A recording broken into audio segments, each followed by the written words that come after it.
que eu vou falar brevemente sobre essa relação de Epiteto com os céticos, que é um pouco inusitada, que eu saiba, sequer foi notada antes, né? Eu percebi quando eu fui convidado pelo professor Danilo, pelo Rodrigo, para participar da banca de doutorado dele, e ali, que é sobre o ceticismo antigo, né? E havia uma longa sessão sobre a questão da fantasia, né? E eu percebi ali certos pontos de contato entre a concepção de fantasia em Epiteto e aquela dos céticos. Mas naquele momento não havia como... não tinha muitas evidências, né? E não havia nada em termos de literatura sobre isso. Aí eu falei com o Rodrigo e a gente começou a trabalhar em cima disso. A primeira parte dessa apresentação é em cima exatamente dos resultados obtidos por Rodrigo acerca do debate entre céticos e estoicos, desde Zenão, né, sobre a questão da fantasia e o critério da fantasia verdadeira. E a segunda parte já são evidências dentro do estoicismo, em Diógenes Laércio, no livro sobre estoicismo, e também em Epiteto, falando sobre a fantasia pitané, a fantasia persuasiva. É um ponto interessante que essa fantasia pitané só aparece explicitamente, as pessoas só tinham percebido, pelo menos, como aparecendo explicitamente em Sexto Empírico, e muitos comentadores, não vendo em nenhuma outra taxonomia estoica de fantasia esse conceito, muitos comentadores julgaram que Sexto ali faz uma confusão entre a taxonomia estoica e a taxonomia cética. Efetivamente, em Diógenes Laércio, no capítulo, né, sobre estoicismo, essa fantasia não é apresentada. Entretanto, eu consegui descobrir que, embora ele não explicite esse tipo de fantasia, ele explicita ou menciona um tipo de axioma, que é um axioma pitanon, axioma persuasivo, e, consequentemente, na medida em que um axioma só subsiste enquanto lecton, como só subsiste numa fantasia racional, existe necessariamente, para os estoicos também, uma fantasia pitané. Depois, em Epiteto, nós temos uma classificação de fantasia que é totalmente diferente de todas as outras que aparecem no estoicismo, e que eu descobri que nela convergem tanto a fantasia compreensiva quanto a fantasia pitané. E mesmo Epiteto utiliza, aí talvez, que eu saiba, o único momento em que explicitamente aparece esse conceito de fantasia pitané num texto estoico, como nós vamos ver. Então, eu vou começar a leitura. Você pode falar na distância que você achar. Ah, tá. Ele captura bem. Tá, beleza. Meu objetivo no presente trabalho é mostrar que, em Epiteto, vemos o resultado de um longo processo de discussão e maturação do conceito de fantasia entre estoicos e céticos, que resulta na assimilação do conceito cético de fantasia pitané, como veremos nesse caso particular em Epiteto. O conceito estoico de fantasia teve sua primeira versão com Zenão de Cítio e Cleanto de Assos e foi alvo de intensa crítica por parte dos céticos. O sumário dessa disputa é o seguinte: como se sabe, os critérios estoicos da verdade e da ação correta são a adesão à fantasia compreensiva, a fantasia cataleptiké, que inicialmente para Zenão segue 3 critérios: ser derivada de um objeto existente, estar de acordo com o objeto existente e ser impressa e estampada na alma. Arcesilau foi o primeiro acadêmico que voltou críticas contra tal concepção estoica de fantasia, dialogando com Zenão.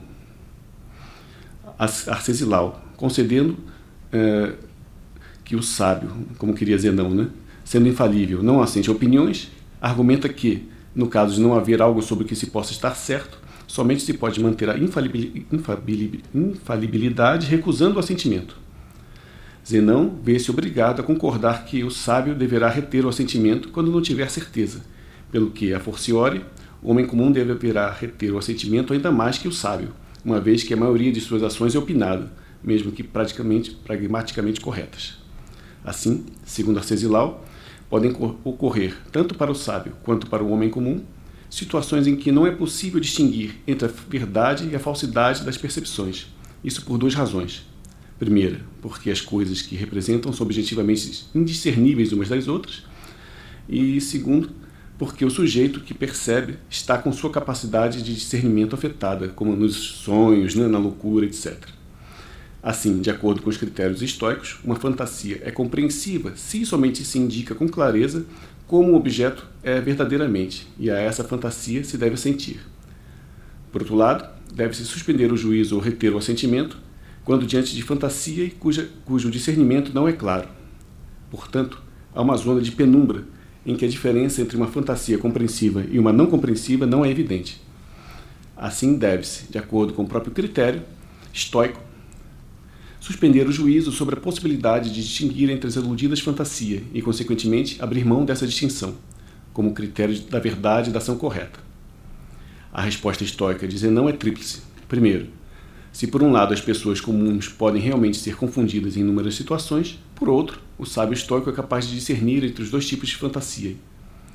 Segundo, duas coisas não podem ser idênticas. E terceiro, os acadêmicos, ao tentar suspender o juízo sobre a possibilidade da distinção, pretendem suspender o juízo sobre tudo e acabam tornando-se incapazes de agir, que é a acusação de apraxia, que acaba por levar os céticos ao critério de fantasia pitané, sobre o que falaremos à frente.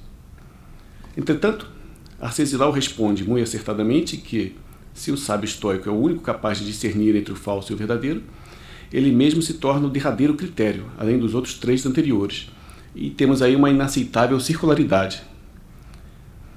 Não trataremos aqui da defesa de Arcesilau contra a acusação de apraxia. Iremos adiante a Carneades, que, buscando superar tal acusação, desenvolve uma concepção cética de fantasia, sustentando que o importante nas ações não são as teorias que as fundamentam, mas seu resultado pragmático, e que, para ações corretas, há um critério prático consensual e extraído da vida dos homens comuns, que é o persuasivo pitanós, ou pitanon.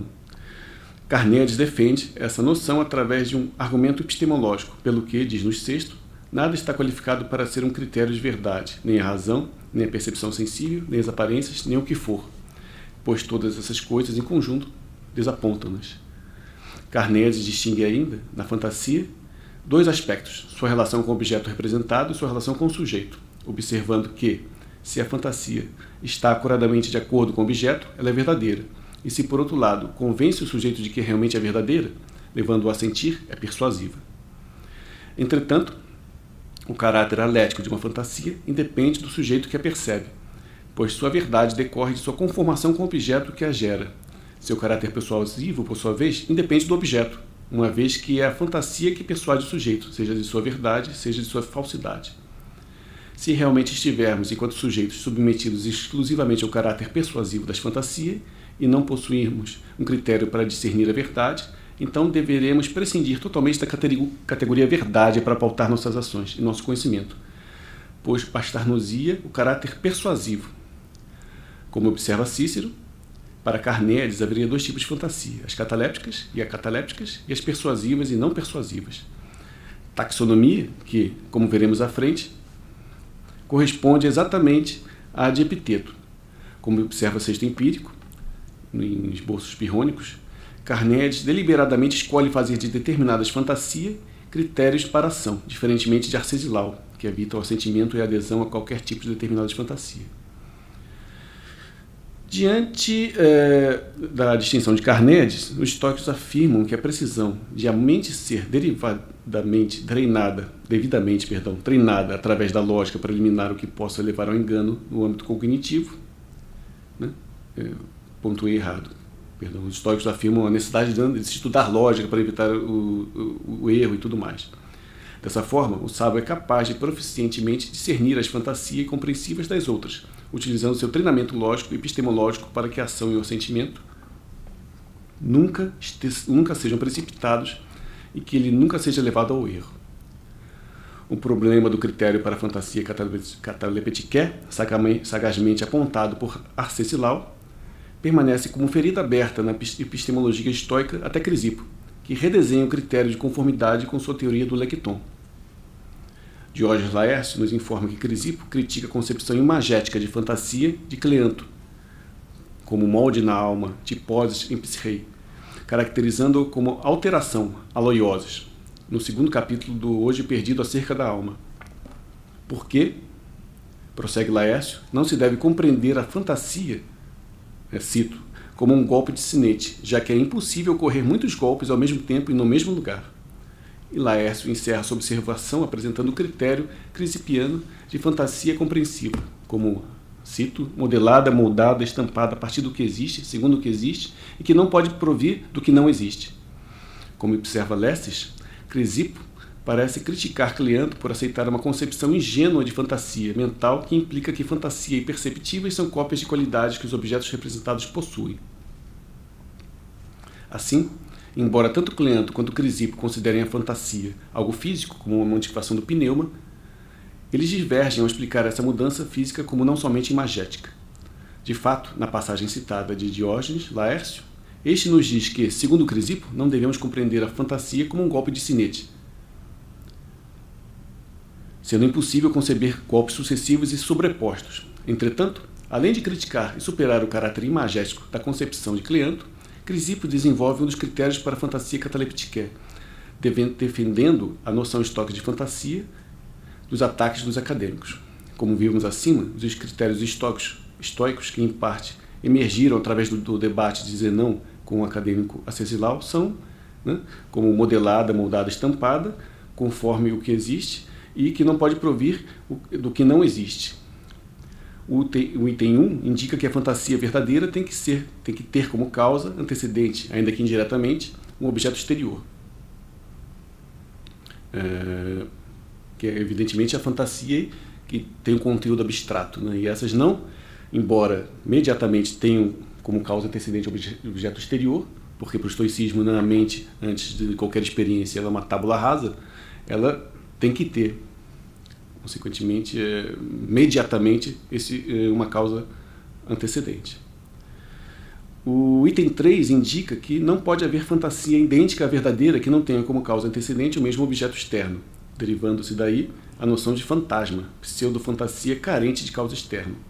O item 2, que é a conformidade com o existente, ele é aquele ao qual Crisipo dedicou particular atenção, pois vemos aí deslindar-se a inovação conceitual de Crisipo quanto à fantasia, que, indo além da mera teoria da adequação proposta por Cleanto, introduz a noção de sentido através do conceito de lekton, defendendo a concepção estoica de fantasia dos ataques céticos.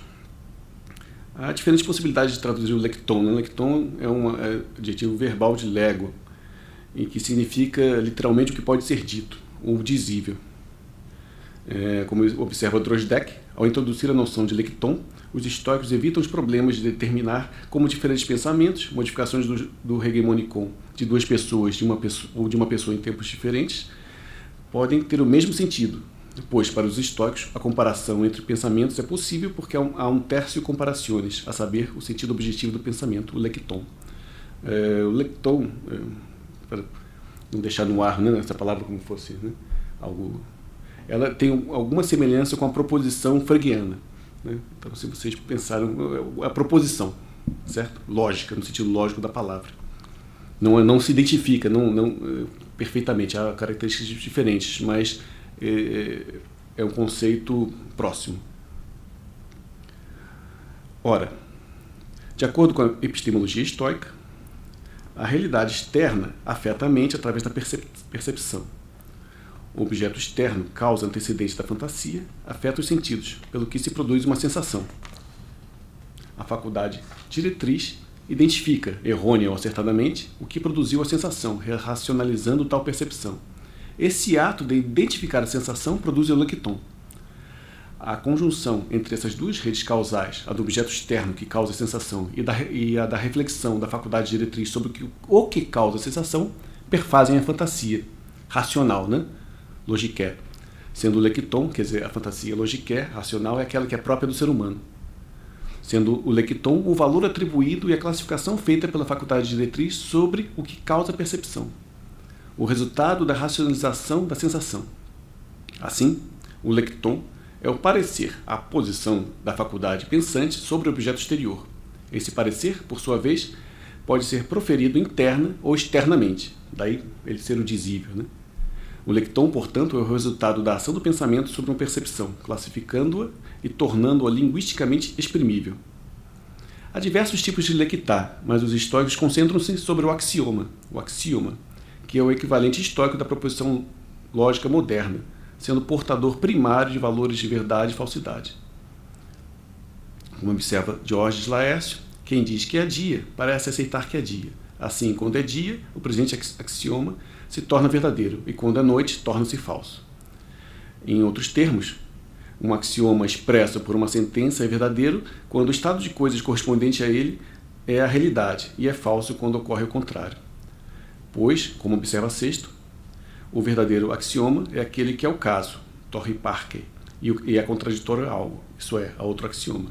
E o axioma falso é aquele que não é o caso, o que torri parque, e é contraditório a algo, isso é, a outro axioma. Há diversos matemáticos. Em outros termos, o axioma verdadeiro seria a afirmação de uma estrutura ou propriedade estrutural de algo. E aí temos o segundo critério de fantasia cataleptiqué proposto por Crisipo. Pondo de lado a concepção de adequação de Cleanto, que implica que a fantasia cataleptiqué é cópia fiel do objeto exterior, Crisipo afirma que é conforme o objeto exterior a fantasia que contém um axioma que está de acordo com a estrutura do referido objeto. O axioma é o resultado da ação do pensamento sobre a percepção, ou da reflexão do pensamento sobre aquilo que lhe causa uma alteração. Tal axioma, portanto, é a racionalização da percepção, que, perfazendo a fantasia, produz informação que pode ser verbalizada. Façamos agora uma digressão para a taxonomia estoica de fantasia. Aqui propondo uma síntese do que nos dizem Diógenes Laércio, Aécio, Sexto e Cícero, podemos dizer que o conceito estoico de fantasia divide-se quintuplamente. O primeiro, quanto ao caráter racional ou não, que é a fantasia logiqué ou fantasia álogos. Logiqué é aquela que é própria do ser humano, álogos é própria dos outros animais. Quanto à causa interior imediata, fantasia estetiqué ou fantasia o que estetiqué, fantasia sensível, né? Ou não sensível.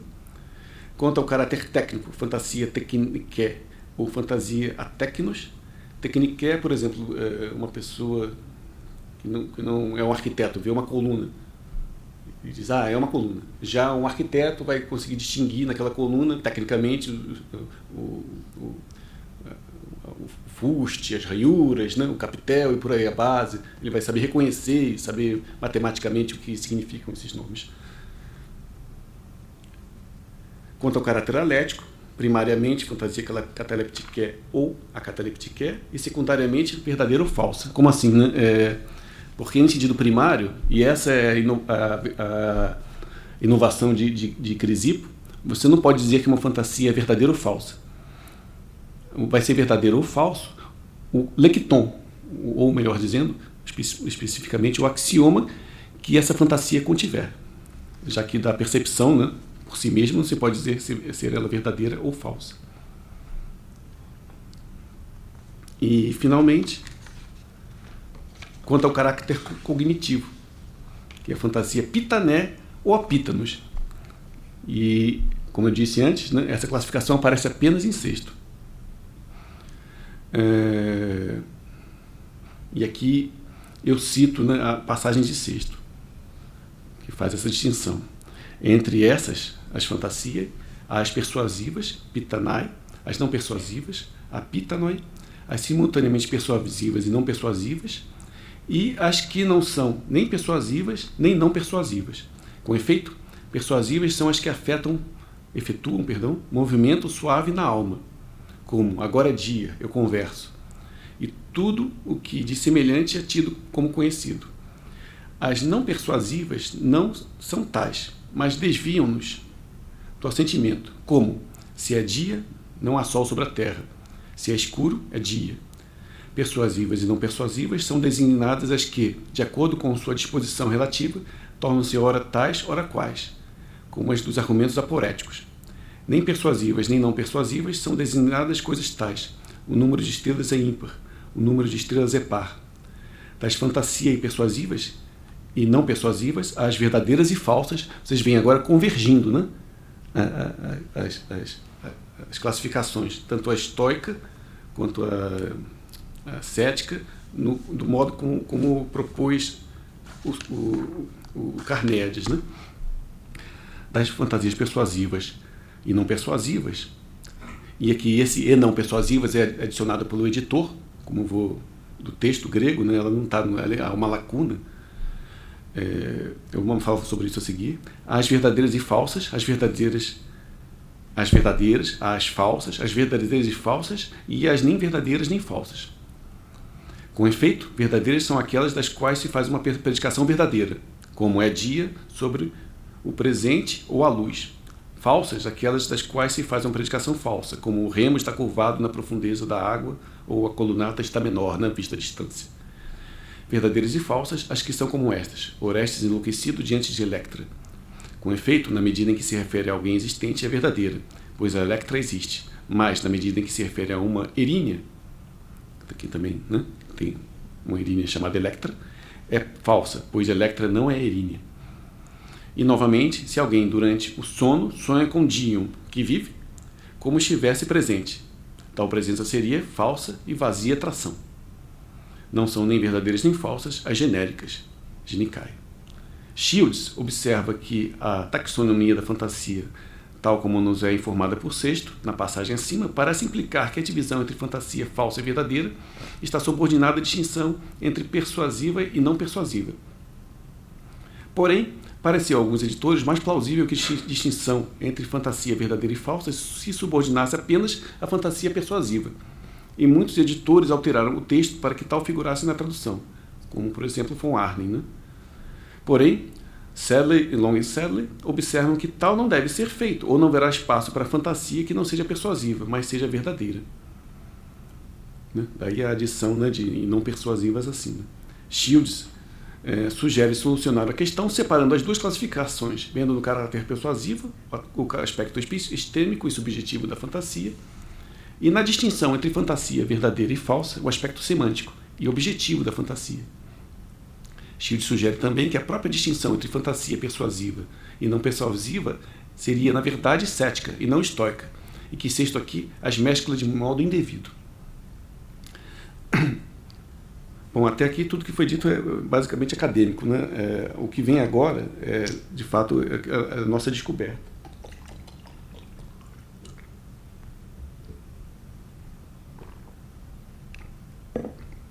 Na medida em que sei, ninguém percebeu isso antes. Entretanto, podemos refutar Shields a partir de Diógenes Laércio e Epiteto.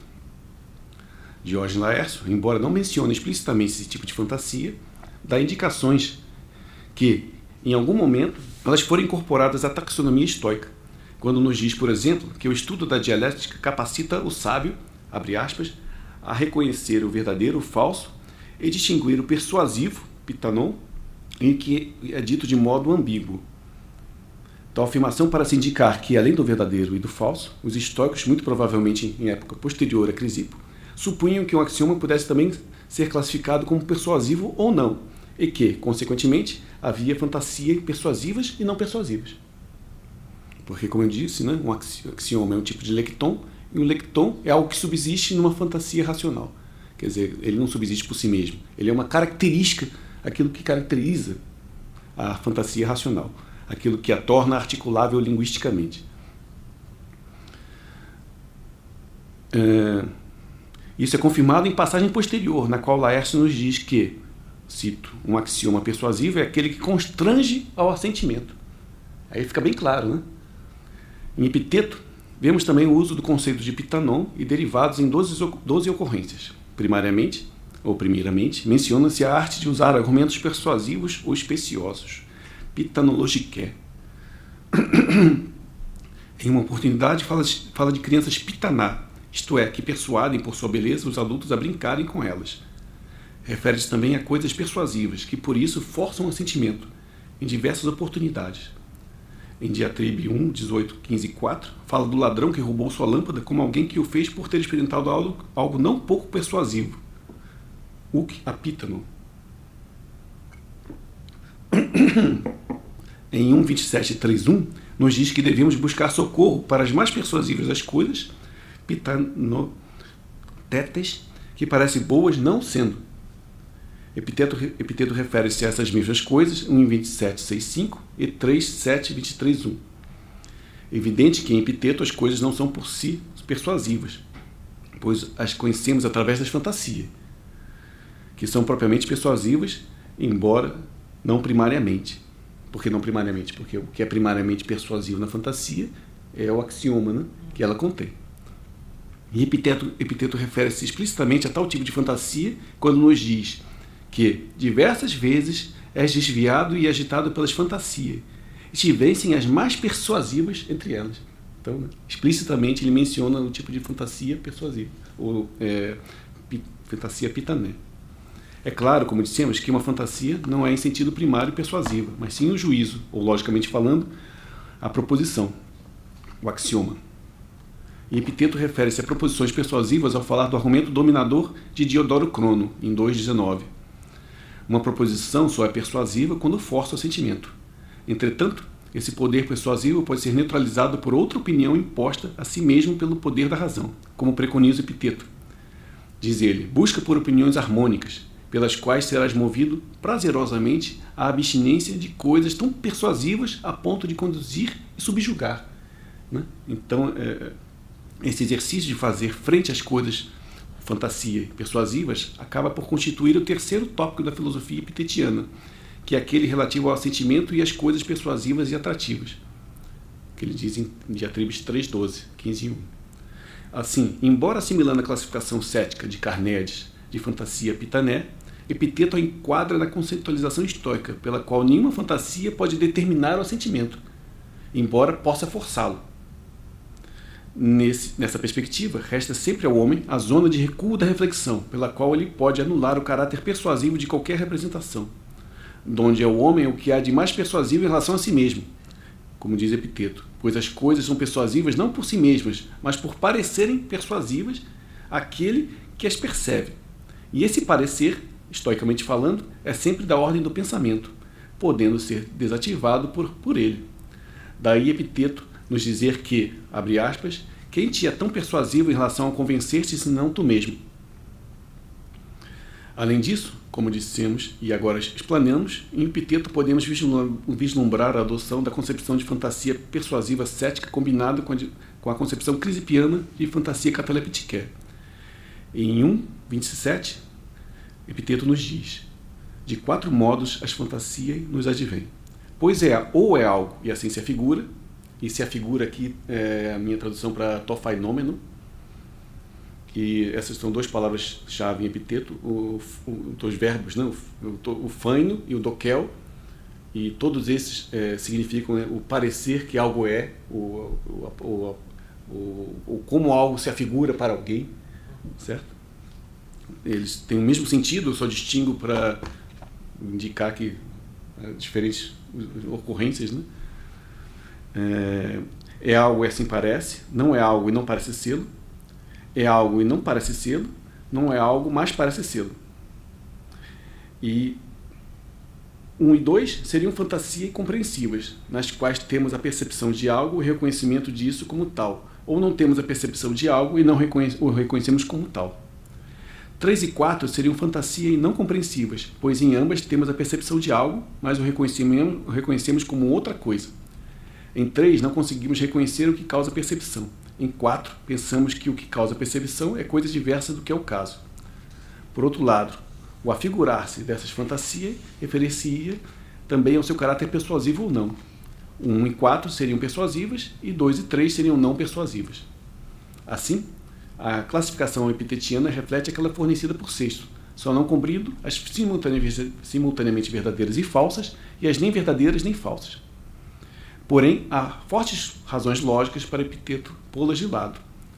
As simultaneamente verdadeiras e falsas parecem ser uma tentativa dos céticos de atacar a noção histórica de fantasia a partir da tese a fantasia cujo conteúdo proposicional viola o princípio da bivalência, o que efetivamente não ocorre, né, penso eu. De acordo com o exemplo dado por Sexto, não temos uma proposição simultaneamente verdadeira ou falsa, mas 2. Esta mulher, que é verdadeira, né? E esta é Electra, a Erínia, a falsa, que é falsa. Como se trata de uma conjunção, e como uma conjunção com um conjunto falso é ela mesma falsa, a proposição é falsa e não simultaneamente verdadeira e falsa. Então, no sentido estoico e lógico, né, a fantasia não é verdadeira e falsa ao mesmo tempo, mas é falsa, porque contém um axioma conjuntivo que, por conter, por sua vez, um axioma falso, é ele mesmo também falso. Já as nem verdadeiras nem falsas são aquelas que contêm um axioma que não podemos nem assentir nem negar, e quanto ao que temos que suspender o juízo. Assim, não seriam propriamente fantasia nem verdadeiras nem falsas, mas fantasia que não podemos assentir nem negar. Nesse caso, como o número das estrelas é par, o número das estrelas é ímpar, uma delas deve, com certeza, é verdadeira, né? Porque o número é par ou é ímpar, só não podemos dizer qual das duas é o caso. Nesse caso também, cremos, trata-se de criticismo cético, buscando mostrar que esse tipo de fantasia viola o princípio da bivalência, o que, mais uma vez, não ocorre, pois uma proposição como o número de estrelas é par é verdadeira ou falsa. Só não podemos, por nossas limitações cognitivas, dizer qual dessas opções é o caso ou não. Assim, vemos em Epiteto um encontro entre as classificações estoica e cética de fantasia, perfazendo esses 4 tipos básicos, né, que eu repito, é a fantasia compreensiva e persuasiva, aquela que parece e é, a compreensiva e não persuasiva, aquela que é, mas não parece, a não compreensiva e persuasiva, aquela que não é e parece, e a não compreensiva e não persuasiva, aquela que nem é e nem parece. Né? É isso aí, obrigado. Terminou.